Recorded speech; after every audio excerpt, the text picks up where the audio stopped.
نبی کا دین ہر کچے اور پکے گھر میں نہیں پہنچے گا۔ مالک الملک آپ کا دین تو کچے اور پکے گھر میں پہنچا۔ آج پہاڑوں پر ہم آپ کے دین کو دیکھ رہے ہیں۔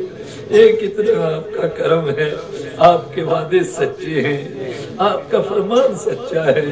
مکہ کے مشرک کہتے تھے کوئی ان کو پوچھنے والا نہیں، لیکن آپ کا قرآن اتر رہا تھا سَيُهْزَمُ الْجَمْعُ وَيُوَلُّونَ الدُّبُرَ، سب ناکام ہوں گے، سب کچھ پھیر کر بھاگیں گے، اللہ کا دین غالب آئے گا۔ مکہ کے کافر کہتے تھے ان کو کوئی نہیں پوچھتا ہے، آپ نے فرمایا وَالضُّحَىٰ وَاللَّيْلِ إِذَا سَجَىٰ مَا وَدَّعَكَ رَبُّكَ وَمَا قَلَىٰ، تیرا رب تجھے نہیں چھوڑے گا۔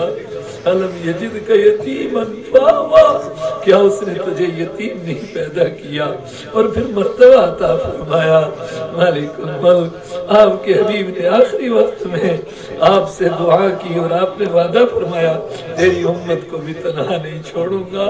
آج بھی ہم تنہا نہیں ہیں، آپ کا کرم ہمارے ساتھ ہے، آپ کا فضل ہمارے ساتھ ہے۔ بس اپنے گناہوں کی وجہ سے، اپنے گناہوں کی وجہ سے ہم کچھ ذلت کا شکار ہیں، پستی کا شکار ہیں۔ ایک صدی سے اوپر ہو گئی، بے امام کے قوم ہے، بے چرواہے کی بھیڑیں ہیں۔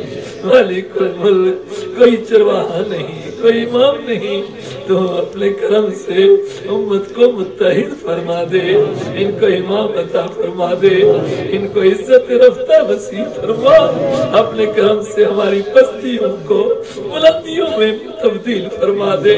مالک الملک ہمارے گناہوں کی وجہ سے حالات یہ ہیں کہ سب کچھ ہم پر ہی گرتا ہے، مصیبتیں ہیں تو ہم پر آتی ہیں، پریشانیاں ہیں تو ہم پر آتی ہیں۔ ہمیں اعتراف ہے یہ ہمارے گناہوں کی وجہ سے ہوا، ہم تیرے در پر بھکاری بن کر آئے، ہمارے گناہوں کو معاف فرما دے، ہماری خطاؤں کو معاف فرما دے، ہماری لغزشوں کو معاف فرما دے۔